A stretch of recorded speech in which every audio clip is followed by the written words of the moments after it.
Hello. So my name is Karën and I've been co-chair of the ACL Ethics Committee for 4 years with me and Yulia Tsvietkov and now Luciana. And then I stopped because 4 years is long. And I would say that ethics in NLP is my main research topic. So I'll be at the Bird of a Feather session on Wednesday. If you want to discuss stuff with me or with my PhD students, you're welcome. We'll have more time to discuss because I have lots of slides and not time to talk. These slides were prepared with Fanny. Raise your hand, Fanny. Yes. She's great, but we decided that I will be the only one presenting because of time issues. So this is not my slide. Okay. Yes, these are my slides, so that's perfect. I will cover very briefly, it's a nightmare. What I'm going to do here is completely scandalous. Okay, I'm going to show you something that will require hours of talking and interactions and details in a very short time, because that's what we have. Okay, the idea is that we be able to talk about it later and to widen a little bit your spectrum, the way you see ethics at the moment, hopefully. And of course, the person who is a philosopher, you can go outside, have coffee, and come back later. I would feel better if you do that. No, but you can, of course, you can help me in the meantime. So these are some sources of inspiration. If you speak French or if you understand French, I would really, really recommend this MOOC, Le bien, le juste, l'utile, introduction aux éthiques philosophiques. It's really great. If you don't, well, too bad for you, but learn the language. So the first question about ethics is really why should you care? This is the first question I ask everybody. Why should you care? Well, first you should care because you're a citizen. You're not only a researcher, you're also a citizen. You have two hats at least in your life. I hope you have more. So you should care because this is the world you're living in. And you should also care about ethics because it's been proven that ethical products sells better. Not that I care too much, but some people do, and this is a good reason to consider ethics as you're developing a project. More importantly, if you don't care about ethics as NLP researchers, and when I say NLP researchers, I of course include PhD students, I include even master students, everybody that's working in the field. If you don't take that into account, if you don't do it, if you don't care about it, somebody else will. And somebody who's less skilled than you are. I'm sure you have plenty of examples. I have many examples from the French situation of people talking about things they don't understand and saying things that don't relate to anything that's real. So we have to step up and talk about it because we know what it is. We know NLP. Okay, so we are in charge of that. At least we should take that in charge.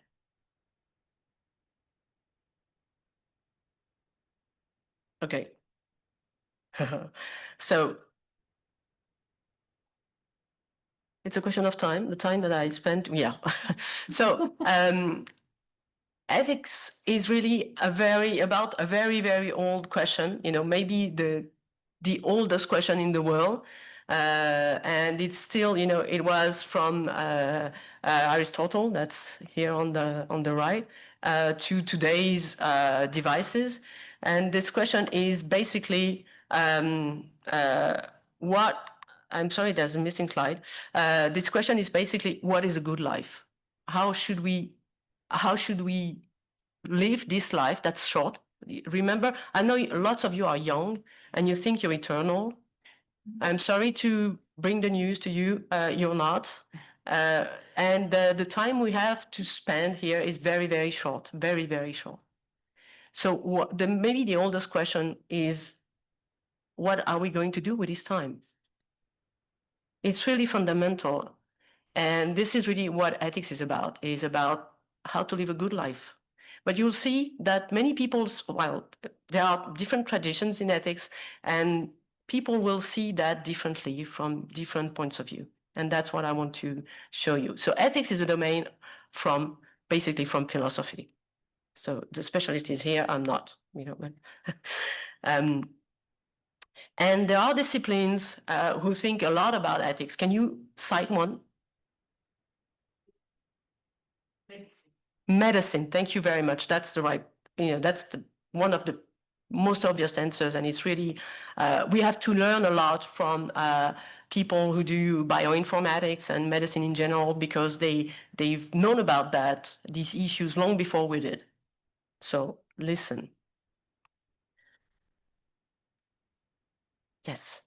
There are international institutions dealing with ethics. I'm just presenting a couple of them. First, we have this ACL Ethics Committee, of which we are all members. Okay, so we are here. Do not hesitate to ask questions.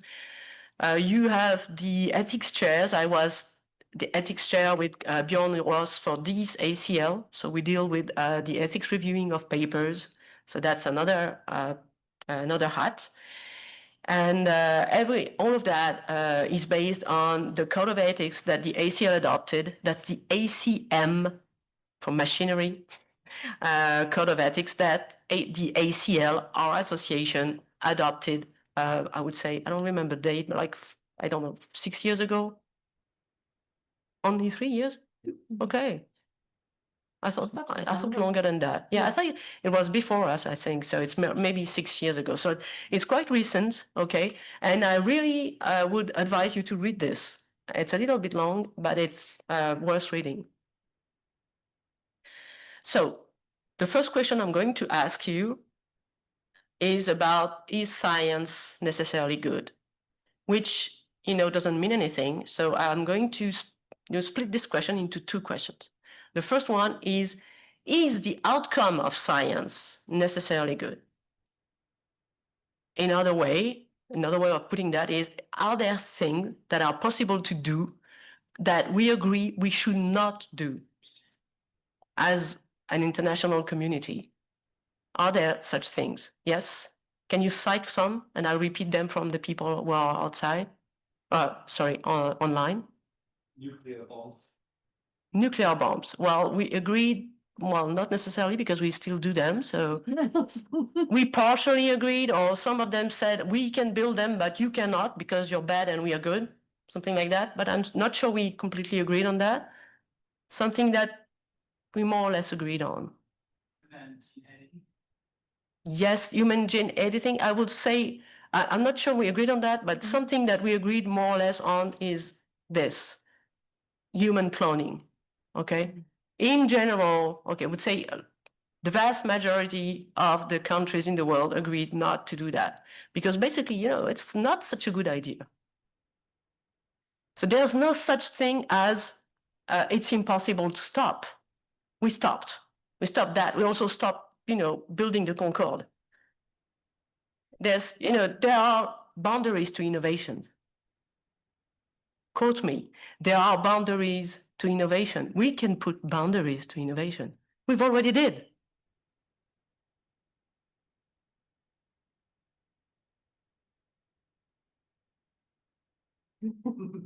The other question is the way we do science necessarily good? So do you think, are there things that are possible to do that we agree we should not do in the way we do science? Do you have examples of that? And I'm not talking about consequences. I'm talking about the way we do things. Deceiving participants of surveys. We have to undeceive them afterwards because we agree that that's not. Yeah. So I'm repeating your answer. We should not deceive participants in surveys. Or if we do, we have to undeceive them afterwards. I'm repeating completely your sentence. So that's a very, very specific point. My point was more general. So this is an example of science that's been done in a way that we probably should not do anymore. And that's, for those of you who don't know, this is a photo from the doctor's trial, which happened in 1947. And that originated the Nuremberg Code. sorry for the pronunciation, the Code de Nuremberg. It's better in French. It's easier to pronounce. So this code originated from Second World War. So usually I'm asking the question. Today I'm going to go a little bit, quick because I don't have time. But during World War II, that's the 2-second summary. There were camps that were created to concentrate people that were called concentration camps, and a number of people died there. At least millions of them, and some of them were Jewish, some of them were communist, some of them were Rom, some of them were gay, some were political, etc. And in these camps, in some of these camps, there were doctors, medical doctors. For example, there's a camp near where I live, near Nancy. There's a camp, the Struthof, near Strasbourg. And there were colleagues from the University of Strasbourg, medical doctors who worked there. And they, as researchers, they develop experiments on inmates. And these experiments were led in ways, first they were led on inmates, and they were led in ways that, generally got to the outcome of the death of the people. So it was like, I'm not going to go into that because it's depressing, but you can have a look if you want to have details, but there were awful experiments, and I suppose most of you know about that. If you don't, please come to me during the coffee break and we can talk about that. But well, so some people know about that, some people don't know about that. I wanted just to make a very quick summary. So these doctors, okay, they were medical doctors, were, they went through a trial, and during this trial, the world discovered what they did. After that, there was a revival of a code that started in the 30s in Germany, of code of conduct for researchers, the Nuremberg Code, that was reactivated. So that's basically one of the, first code about that. Maybe not very nice question, but what about the results?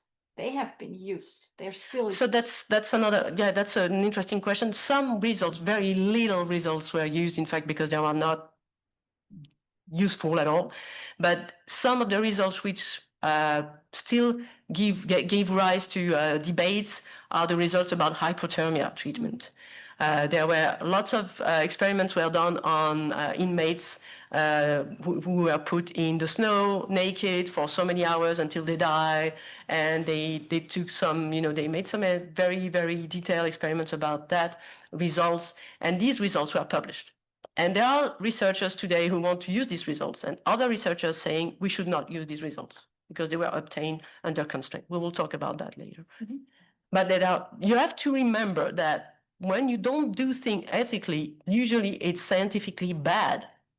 And the very vast majority of the work done there was bad and not useful at all.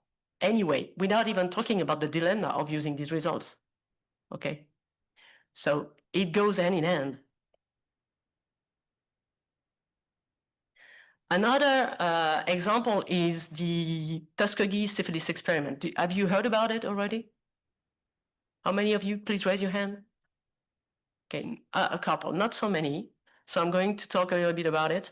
It's interesting because there are many examples. I'm using this because it's more recent, because it lasted from 1932 to 1972, 40 years. And this experiment was led in a sort of the USA on Black persons, African American, and only on African Americans. They were very poor, and it was during the 30s, so it was the huge crisis, and basically it was starving. So what the doctors, the researchers offered them was to participate to the experiment and get some free food, like a sandwich or something like that, and free basic medical care, very basic medical care. So that's, you could say it's okay, and then, but we'll see that it's not okay. Yes, the experiment was about syphilis. They were tracking the syphilis spreading in this population. At that time, there was no cure for syphilis. But during Second World War, they developed a cure. They discovered that some basic antibiotics could cure syphilis. And guess what? They never gave the medicine that they knew would cure them to the people who were in the experiment. Until 72, when there was, I think it was a postdoc, somebody working in a team who, well, became a whistleblower saying, this is not right. 72, like 30 years after we discovered, more than 30 years after we discovered that penicillin could cure syphilis. People died. Okay, and it was in the USA, etc., etc. So that's something that you should know about. If you can read about it on Wikipedia. So there was after the Belmont, this scandal, there was a report written that's called the Belmont Report. You can find it online. It's very interesting. It includes basic principles, the respect of the subject, which includes informed consent, the beneficence. So you're supposed to have a favorable risk-benefit balance if you're doing research, and justice, a fair selection of the subject, because here there was no justice. The subjects were all selected from the same sample, same area, with the same sociodemographic criteria. I'm not sure. I think there are problems with these slides. Yes, because I've got a problem with the clicker. I forgot. I could not show this to you. The Nuremberg Code includes also principles, also respect of the subject and informed consent, which includes the freedom to quit the experiment whenever you want. Beneficence, again, the favorable risk-benefit balance, and justice, which is these should generate positive results for society. These are not exactly the same principles as the Belmont Report principles, but they are close enough for many of them. Informed consent is not, and will never be, 8 pages of legal details written in this size that only a lawyer can read. This is not informed consent, okay? This was not informed consent in their mind when they wrote this Belmont Report or when they wrote the Nuremberg Code. Informed consent should be, active. People should understand, so that it should be understandable by everybody, and it should be clear, and it should be easy to read and to understand, or to be told about, okay? So yeah, I told you about the question behind. So that these were the motivations. I hope you relate to that. The question behind that, I told you about that. It's the meaning of life, really. It's what we do here. And lots of people thought about it before now, and we should maybe hear about what they had to say. So one first way of seeing this, as I told you about, is what is a good life? How humans should best live to achieve this good life. So I'm going to show you the traditional 3 ways of seeing that. There are more than that, and there are more, variations of that today. I'll show you a little bit about that. So the first thinker we have traces of is Aristotle, who wrote the Nicomachean Ethics. Again, I'm not sure I pronounce it well. L'Éthique Nicomaque in French. So that was before our era. It was 300 before our era. Okay, so it's not recent.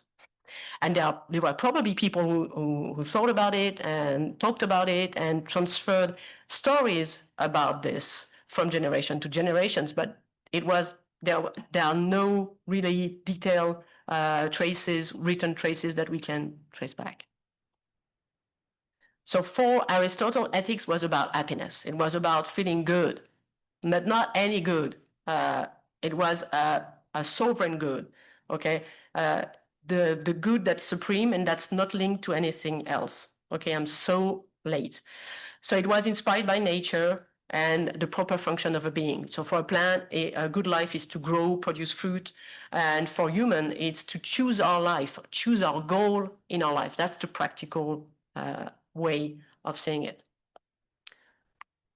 So it's about action. It's not a theory. It's really about everything you do every day. It's about whether you should leave your space in the bus to this person that comes in the bus. It's about how you behave today with me talking. Okay. It's really about the choices you make every day, every minute. So you get to exercise, and also you have to be surrounded by virtuous people. That's what I do. And I'm not joking. That's very important. In your workplace, if you're surrounded by people that you think are not good, they are not relating to each other in a benevolent, good way, and that's positive, well, you should escape. Change jobs. That's what I did. Okay. You should not stay in toxic environments. That's also what's there. For Aristotle at this time, the main virtue was prudence. So not doing too much, not doing too little. But what does this mean? So that's difficult. And that was prudence at that time is not prudence today. It's an evolving notion. Plus, the question we should ask is also, is happiness our goal in life? Not necessarily. Define happiness and so on. So there's another very strong trend that's more recent, that's Kant. Kantian ethics is about something very different. So it's the 18th century. So it's very different. It's the fact that there's an inflexible order of nature, okay? And to be free, I have to reason practically and act accordingly without being the slave of my passions. So it implies a submission to duty, and it's internal. It's your internal duty. And you want to do good, okay? And that elevates you. So it's really a way of seeing ethics as to improve yourself, as it was for Aristotle. You get to be a better self.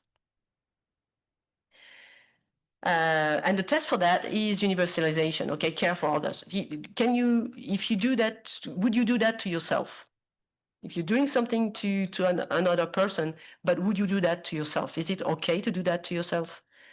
So that's the thinking of the right action for Kant. So it's perfectionist. That's the word I was looking for. The human being should aim at being a better human being. And this moral principle is absolute. And it's been, Kant's been really criticized for that. It's really absolute. You shall not kill, for example. It means that even to protect your baby, you should not kill somebody. Okay, he was really very strict about that. And deontological ethics is not trendy a lot, especially in NLP. We'll talk about that later, but it still has contemporary flavors. One of them is discourse ethics by Habermas, and it really is successful in other domain. It's about creating a respectful, symmetric, authentic discussion with everybody concerned, well, a sample of people concerned, to generate the best solutions. So that's conférence de citoyens, citizen conferences and things like that. So it's applied in other, at least in France, we applied it in a couple of subjects. And there's Hans Jonas, who developed the precautionary principle. You've heard about the precautionary principle, I suppose. So the idea is not to do something that might affect the other generations. Okay, I'm so late. So this one I will go very fast on. It's consequentialism. So that's the ethics you know about. Okay, that's basically what are the risks, what are the benefits of what I'm doing, and if the benefits outweigh the risk, then it's okay to do it. So it comes from Bentham, it comes from Mill, and it's about maximizing happiness. It's not about being a better person. It's really about balancing things. So in utilitarian consequentialism, yeah, there are only consequences matter. We only take consequences into account. So that's really what we do usually in NLP, considering consequences. The problem is that we usually don't consider consequences for everybody, everywhere. When we do that, we usually consider consequences for people who look like me being you, you know. So we tend not to consider consequences for everybody everywhere. And that's the problem in the way we're seeing consequentialism. It was not the case when they thought about it, okay? Consequentialism is supposed to be about all consequences for everybody. So a little bit of food for thought for you. Can we think of ethical issues that may arise in NLP? We'll see that later. What philosophical theory should be used in NLP? For the moment, I told you, it's a spoiler, but you know about that already. A lot of it is consequentialism. Is it enough? Does it take systemic issues into account? I'm not completely sure it does. And are there tools applications that are possible to do that we agree we should not do in NLP? I've got a point of view on that, and I would be interested in having yours. And of course, we talk a lot of about biases. That I work on stereotypical biases. So yeah, I know we talk a lot about that, and like it's interesting, and we should deal with them. But it's not at all the only issue we have. And there are, I think, the most important issue that we don't really deal with at the moment is all the environmental issues that are raised by our system. And I'm not only talking about carbon footprint, okay? And it's a huge issue that we are not talking about enough, I think. There's also the way people who work for us are treated. That's micro-working in specialty, especially. And there are also all the systematic issues we face in NLP today, and one of them is the conflicts of interest. We can talk about that later too. Thank you very much. That's it.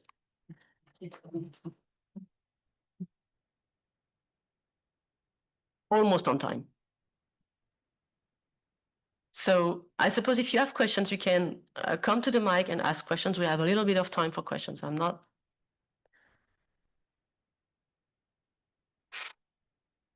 Yes, come.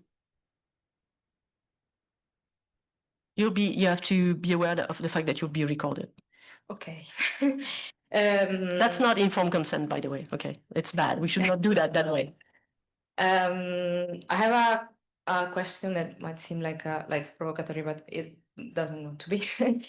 And is if when we speak about ethics nowadays, like in the world we live in, can actually go separated from political choices, because when like there was the example of the nuclear bomb, and also some example that we saw before, where there are some political stance that nowadays, I mean, we completely reject, but at the same time, I think that especially in conflicts of interest, and especially when we were talking about these kind of short-term consequences, or consequences that affect just a limited, I don't know, group of people.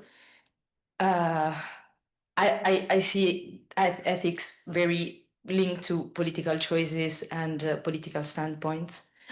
And so also, I don't know, maybe we'll speak about it in respect to NLP. And I was, one of the first things that I came up in my mind was researchers in the military work, for example, or, I mean, there are a lot of examples that are possible to bring up. Thank you. Yes. Next question. No, okay. So yeah, I would not even say politics. It's a little bit more than that. I would say power. I would say that's something that we rarely take into account when we think about ethics and when we publish things about ethics, is the fact that it doesn't exist in a vacuum. It exists in a system where there are power differences among people. And of course, political issues are part of that, because some people have more power than others. Okay, that's not new. For example, I'm a full professor, so I have basically more power than my PhD students, of course, and there's a difference in power, and I should take that into account in the way I think about ethical issues, of course. Okay, and I think it's broader than politics. It includes all, for example, economical actors, but of course it includes politics. So yes, of course, I agree with you. Work with me. Yeah, I wanted to ask if you think there could be a truly international ethics, because we do agree killing people is bad, but what about something like sex work? Yeah, that's the question. You're asking me the $10,000 question about ethical relativism. So that's the fact that I think that's how I interpret your question. Maybe it's not, but some people think that there are no values that are international. And I think among ourselves, we disagree on that. So I'm not going to talk about what I think. But I think we should discuss that. And I think we should think about this. And I agree with you that you say we should not kill, we agree on that. I don't think we'd all agree on that first, but really, I don't. And second, the sex work, for example, is a very good example, but there are many others like women driving.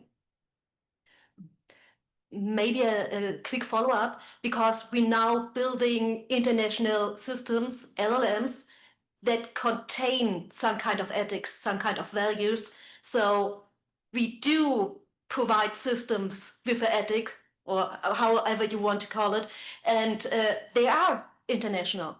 Yes, so we're now defining an international ethics, and nobody's talking about it. Or we are not.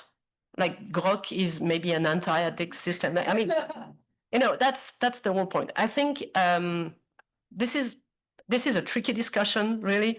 It's, I think, the most important discussion today. This entire question of alignment, we should talk about that.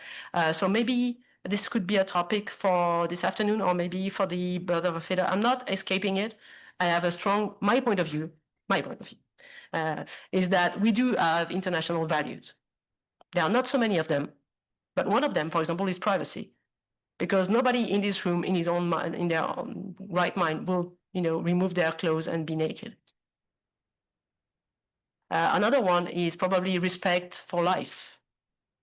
I mean, for human life at least. And I could also, argue about the fact that all living beings should be respected, but at least, okay. So, but this is only my point of view. And again, this should be, if it's easy to answer, it's not an ethical question.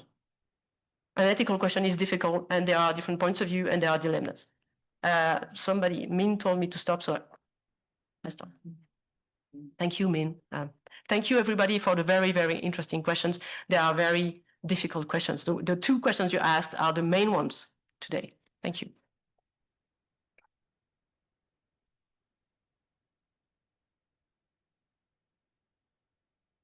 So don't go away just yet.